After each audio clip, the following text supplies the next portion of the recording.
So to kind of kick off the subject, it's a little different from a lot of the webinars that I usually do or that we usually do. Part of the thing I was just talking about with getting our acquisitions team together, we are all remote. So I've got 6 team members on my team, on my acquisitions team. That's across the car wash and multifamily asset classes as well. We have a transaction coordinator named Jessica. So we've grown to a point where we have a pretty sizable team, especially for everybody being remote and for the amount of deal flow that we work through. We did $600 million worth of acquisitions last year in multifamily, 400 million the year before. We're doing, we did 100 million of car wash last year. So we've got a lot of moving parts. There's a lot of deals going on. There's a lot of issues that we need to work through.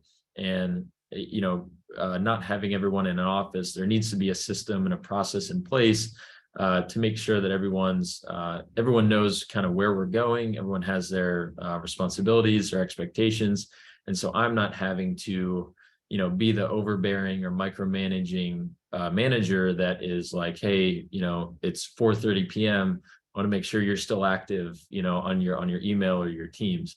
So we do not do that at all. It's a very trustworthy environment, but the traction process and EOS system creates these parameters that people need to work inside of. And on a weekly basis, we are having our Monday morning meeting where everyone is accountable and responsible for what they did in the past week. And there's specific metrics that we work off to make sure that they're working towards the important things.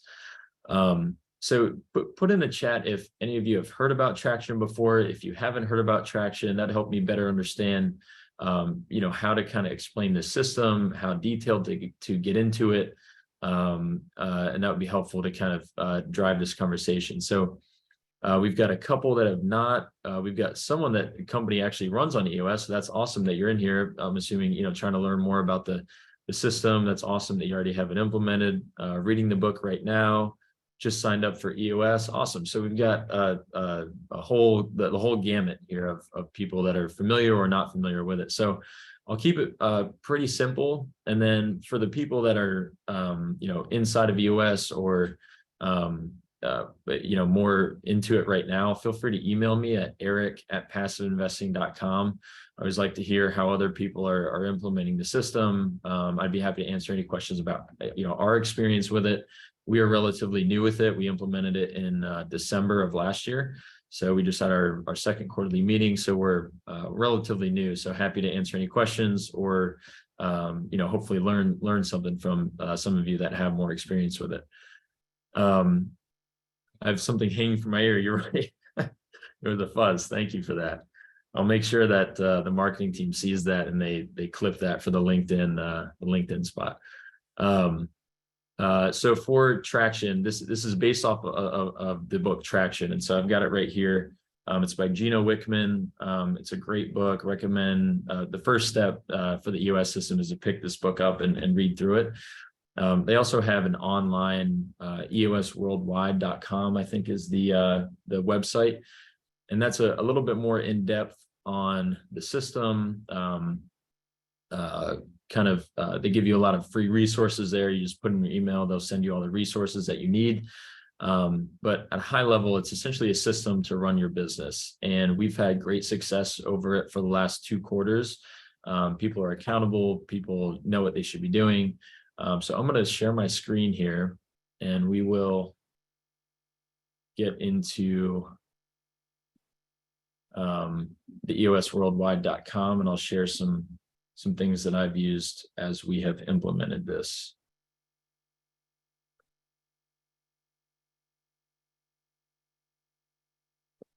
There we go. Can everybody see that screen there? Perfect. So EOSworldwide.com. So this is a breakdown of the 6 key components of the business and what EOS actually does to help your business. So we've got vision, people, data, issues, process, and traction.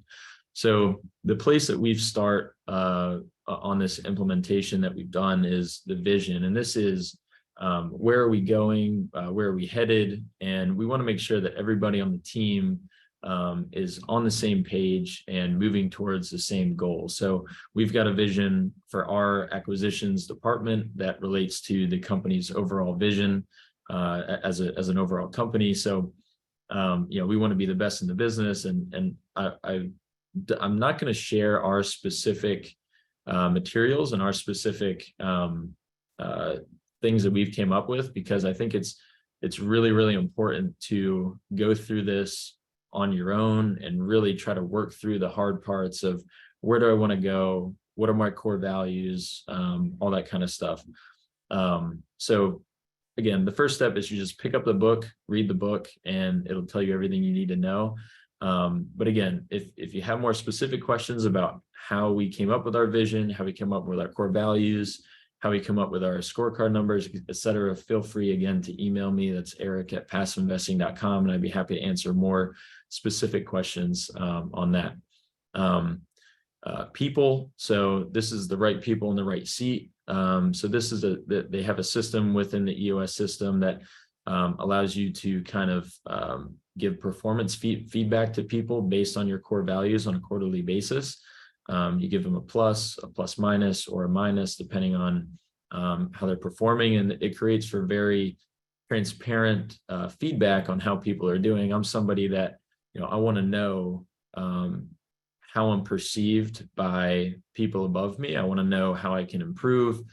I'm not scared of feedback. I think it's a very important thing to have in a transparent organization, is transparent feedback on what you're doing well, what you're not doing well, and how you can improve. So the EOS system creates this on a quarterly basis, and really allows you to just get very down to earth with your team, very open, transparent with feedback. And it's done a lot for us already. Data, this is one of my favorite parts of the EOS system. So we have quarterly, what they call rocks, individual rocks, along with company or department rocks. For our purposes, it's a department rock, which is, close $400 million of acquisitions this year, or whatever the goal may be. That annual goal then gets broken down into a quarterly goal. So 400 divided by 4, whatever the quarter number is, that's what we need to accomplish this quarter. And then those quarterly objectives are driven by weekly scorecard numbers. So weekly scorecard numbers are, for example, an acquisitions associate. How many brokers should you be contacting per week? So maybe it's 20 outbound broker calls per week. Maybe it's 1 or 2 in-person broker meetings per week. For the analysts, maybe it's underwrite 10 deals or underwrite 20 deals per week. And so every Monday morning, we all get on a meeting like this. We have our cameras on, and we go through, the performance for the last week. And it's not like anybody's like trying to call someone out if they're not hitting their numbers. If you're not hitting your numbers, it's okay. Well, why is that? Like, are we spending too much time on upfront, vetting of deals? Do we need to start getting deals down into underwriting more? So one of the things that we ended up changing about our process was we were reaching out to a ton of brokers, and we knew every broker around, but 80% of our deal flow comes from 20% of the brokers that we know, which is true in a lot of businesses and a lot of things. It's the 80-20 rule. And so what we ended up doing, because of this traction system, was identifying who are those top 20% of brokers and making sure that we're meeting them in person once a week, once every 2 weeks, once every 3 weeks, really focusing in on those really important relationships. We have something now as part of the traction system where our acquisitions associates, their rocks, one of their rocks are plan and execute a trip or a fun event with the list of their 20% list of their top brokers that we work with. So, whether it's in Vegas, we took a group out to the racetrack and did the whole, race car driving thing. And that was a really cool thing, or taking somebody out to a golf round or whatever it may be. So it creates these parameters that my acquisition associates know that they should be doing every week to make sure that we're building and maintaining those really strong relationships with the people that matter. And I'm going to pause here, and because I know we've got some stuff in the chat, just so I can keep up with this here. What do you use to monitor your KPIs? So we've got just an Excel sheet that is in a Google Drive. So we will update this on a weekly basis throughout our weekly meetings. And we also use Asana actually as well. So if there's a specific goal that needs to be done by the next meeting, we load that in Asana, assign the person to the task, and then on that next Monday morning meeting, we'll make sure that that's done and that's checked off. How does a scorecard handle differences between when you have a property under contract and when you don't? So the scorecard actually, for us, it doesn't change whether we have a contract, whether we have a property under contract or whether we don't, because when we have a property under contract, you know, so and maybe I'm misunderstanding the question, but when we have a property under contract, that's actually when we turn up the dial on getting the next one under contract. So our scorecard numbers are leading indicators of getting deals under contract. So we should still be calling brokers when we have a deal under contract. We should still be underwriting deals when we have a deal under contract. So we've got these metrics that really don't change on a week by week basis. You know, even when, you know, you're traveling, it's very easy. We travel almost every week on our team, and it keeps us accountable. You know, like we're in Nashville or we're in Texas or Florida, and you're moving around, but you still need to make your calls to brokers. You still need to stay in contact with people. Our analysts are not traveling as much as the kind of business side of things. So they're able to hit their underwriting metrics, you know, pretty tightly. So that's just answers to that. Yeah. Thank you, Brian.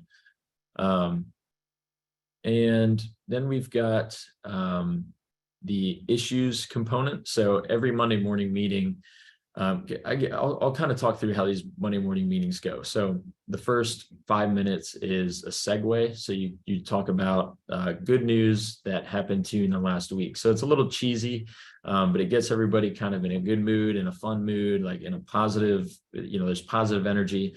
It's a Monday morning at 9 a.m. You know, you got to kind of boost people's morale a little bit. So that's something helpful that we've done, is share some good news that happened over the weekend or the last week in your personal life. And that just kind of gets everybody moving and grooving. We then go over our quarterly rocks, so the progress on our rocks, and you just check off on track or off track. So these are big quarterly objectives. So our associate may have a goal to put 3 deals under contract, and our analyst may have a goal to underwrite, you know, 300 deals or whatever it may be. You know, I have a goal to meet in person with a market leader or a broker 2 times a week. So I need to be doing that. We just check on track, off track. And we actually do that before the meeting, so we're not spending time in the meeting saying on track, off track. We already have it uploaded in the Google Drive. We open the document, everything's already preloaded in there from everybody on Friday afternoon. We go through our quarterly rocks, which are the bigger objectives. We then go through our weekly scorecard numbers, which are the weekly numbers that are based off of our quarterly objectives. So if you need to put 3 deals under contract in the quarter, well, what do you need to do to get 3 deals under contract? Well, that's a simple math equation on make a certain number of calls, tour a certain number of properties, send out a certain number of offers. So our associates have offer quotas that they have as well. So it's a really powerful way of creating that accountability during that meeting to make sure that all those numbers are on track. And again, those are uploaded prior to the meeting on Friday afternoons before the Monday morning meeting. So we're able to quickly run through those. Anything that is not on track, so if a rock is not on track or a scorecard number is not being hit, that moves to what's called the issues list. And at the end of the meeting, that's the bulk majority of the meeting is going over this issues list. So if our associate or if our analysts say only was able to underwrite 6 deals last week as opposed to 10, you know, we try to dig into, it's not like, well, you need to work harder and longer and all that kind of stuff. It's, are we sourcing the amount of deals that we need to be? Like, are enough deals coming in the door for us to underwrite? And if that's the case, well, is our underwriting process effective enough? Like, are we spending too much time on upfront demographic information or whatever it may be? Is our underwriting process effective?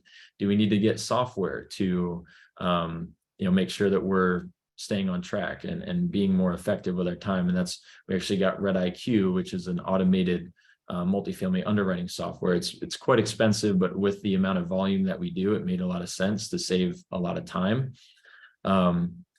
But again, I can't speak highly enough of this traction system, because these are conversations that would not be had if we did not have this system.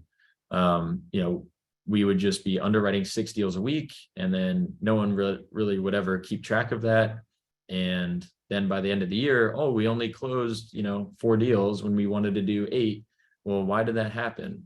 And so it's a more proactive approach of making sure your weekly and quarterly numbers are adding up to your annual goal. So whatever annual goal you set for the year, it's a math equation of how many inputs do you need to have, and how many inputs does your team need to have for that week and that quarter.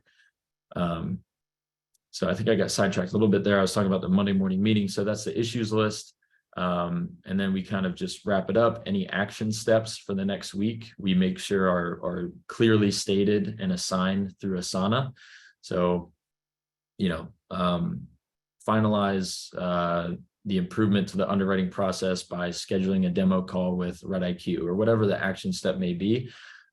Those are loaded into the to do items tab on our Monday morning meeting template.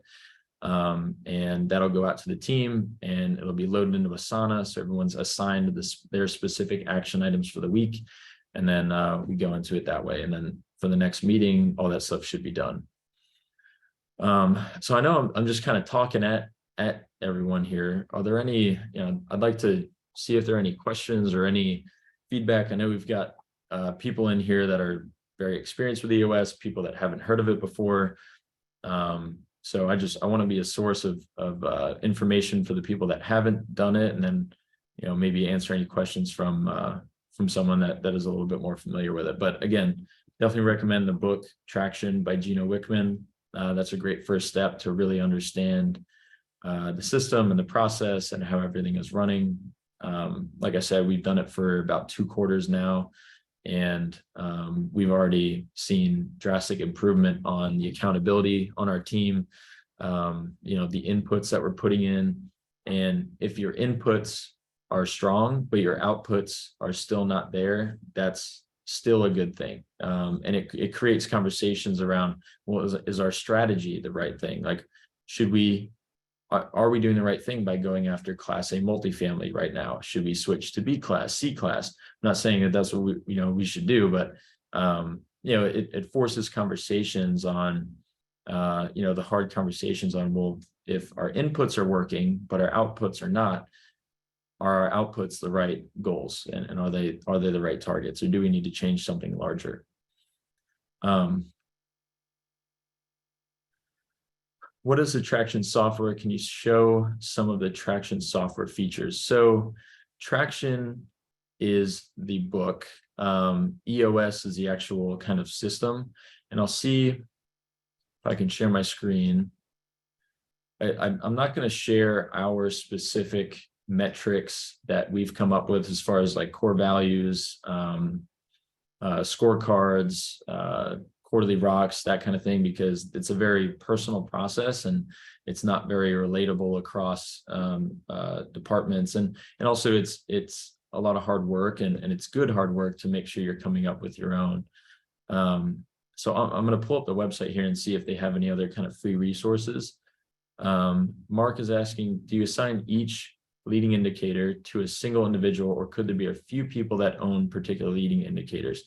Yeah, that's a good question. So we like to assign to single individuals. I would say though that as far as deals being analyzed on our acquisition side, we have 3 different analysts, so 2 on our car wash team and 1 on our multifamily team.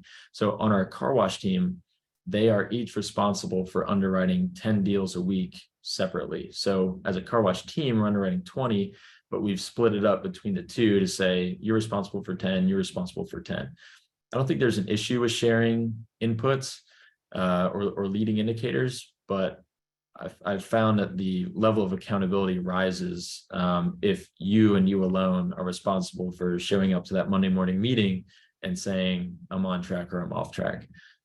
So that's a good question. Let's see here. Yeah, I'm not sure how much they're going to be able to show me on the EOS website, but I'll show as much as I can. And then again, the website I will type down in the chat.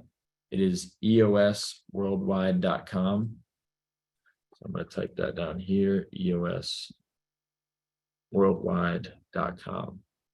And yeah, this is a multiple week or a multiple month process to really get this implemented. It's not something that can be explained fully in a short webinar like this, but the first step, and I'll put the book title down here as well, is Traction by Gino Wickman.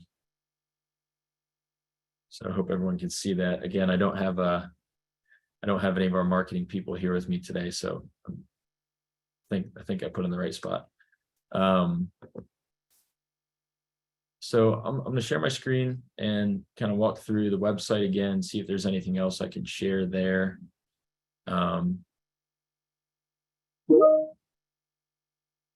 So again, these are the kind of 6 main buckets that they put them in: vision, people, data, issues, process, and traction. And it goes through in great detail in the book what these all mean. And these are the 6 right here. So vision need to be shared by all. There's 8 questions that you need to answer. Data, there's a scorecard, and there's a measurables, so the quarterly rocks. All of our processes are now documented and followed by all. So our underwriting process, we've documented and stored in our file storage system to make sure that any new hires know what's going on and how we, all of our processes are now set and documented, which is a big step, especially with the growth that we've had over the last couple of years. It was a long time coming for the acquisition side to get all this actually put on paper and documented to make sure we're not missing a step. Traction with the rocks and the meeting pulse. So I can talk about the meeting pulse a little bit as well. We have, like I said, those weekly meetings, Monday morning meetings, and those meetings happen Monday morning, 9 a.m. Everyone's cameras are on. We go through our scorecards, our rocks, any issues, and then any to-do items for the next week. We also review the to-do items from last week to make sure they're done. So that really sets the tone for the week. Everyone will leave that meeting with at least 3 or 4 action items to get done. Sorry about these notifications. I don't know if you can put my camera on do not disturb, I thought, or my computer. Issues list is again, what if we have a scorecard number that's not on track? Why is that? What can we do about improving that? This is the IDS, the identify, discuss, and solve is how we treat all the issues. So what is the issue? Discuss the issue and solve the issue. So we follow that track very tightly to make sure that we're not getting off track, talking about, going off on tangents, talking about something else. Make sure we get to the root cause of what the issue is, why we're not hitting our numbers, and then solving it. People, right people in the right seats.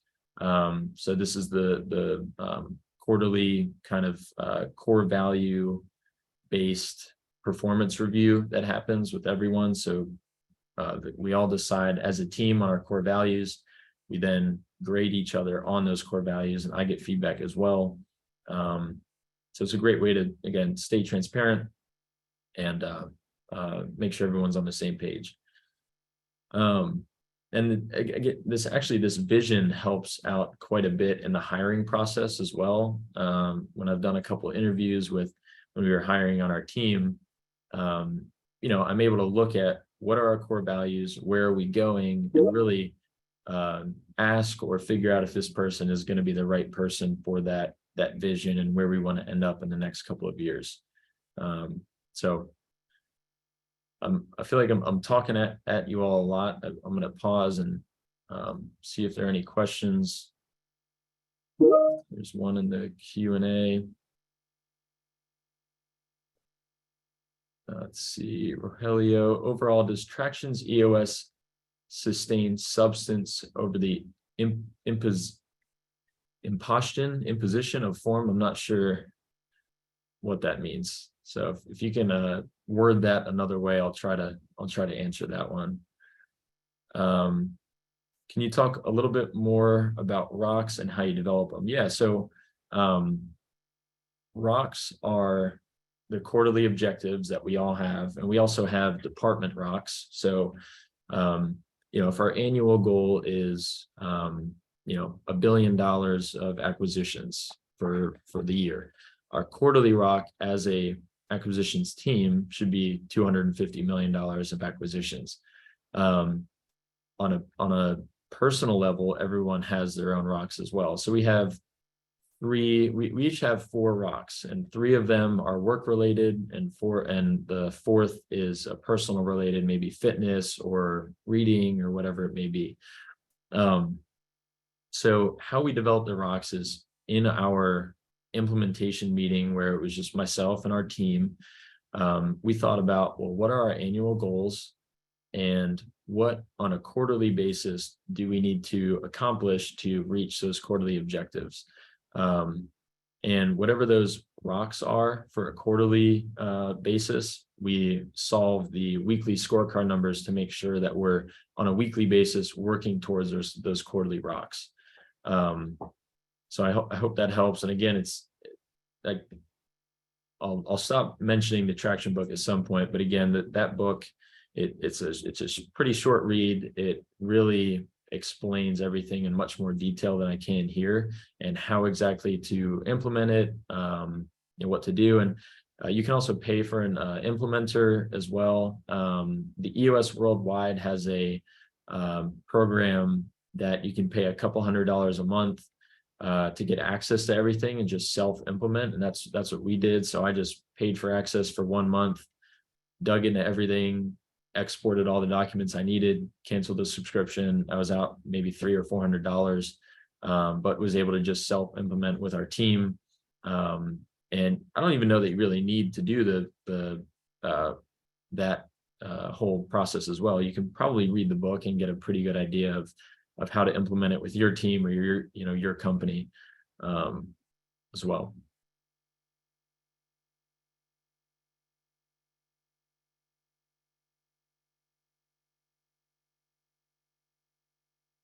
Let's see, Rogelio. So his question was, overall, does Traction's EOS sustain substance over the imposition of form? Form equals imposition of bureaucratic process. So I think what you're asking is, does it actually work, as opposed to, is it just a nice system that we're forcing people to follow? And correct me if I'm wrong, but so far the feedback from the team has been very positive. We hold a very, like I said in the beginning of the webinar, it's definitely not a micromanagement type of environment. So I'm not checking on people's like I said, at 4:30 or 5 p.m, making sure they're still active on their team's account. We're all remote. There's a circle of trust that takes place when a company or a group is all remote. But this Traction system, people actually like it, because some of the feedback I got earlier was that sometimes people don't know whether or not they're doing a good job. And that's actually more detrimental than giving someone constructive feedback and letting people know when they're not doing a good job. So that was some of the feedback that we got was, we're all remote, and, we're on the phone, every day and multiple times a day, but it's hard to really build that kind of relationship with people when you're not in the office. So the system, the feedback so far is that people on my team have really appreciated the work and the commitment to implementing this system. And it's giving people much more concrete feedback on how they're performing, how the team is performing. And it makes, conversations much easier and much more transparent on team performance, because everyone knows how we're performing based on our goals. And it's very black and white. It is what it is. And it's all on us to make sure that we're achieving those goals. Perfect. Glad that answered your question. So we're at about the half-hour mark. Are there any other questions? Again, I typed the website down there that I dug into, as well as the book that I definitely recommend if you all are interested in learning more about the system and the process. But again, this has taken a team of remote 7 people with fairly unclear expectations, and changed that into really a positive culture, positive outcome. I couldn't say enough good things about how the system has affected our business so far. So again, happy to answer any questions. My email is eric@passiveinvesting.com. That's ERIC@passiveinvesting.com. But if there are no other questions, we can wrap up. No use in keeping everybody around if we're all good. So I appreciate y'all tuning in today. Thank you for the time. I hope this was helpful. And again, always around to answer any questions or help at all with the implementation. So thank you, everybody.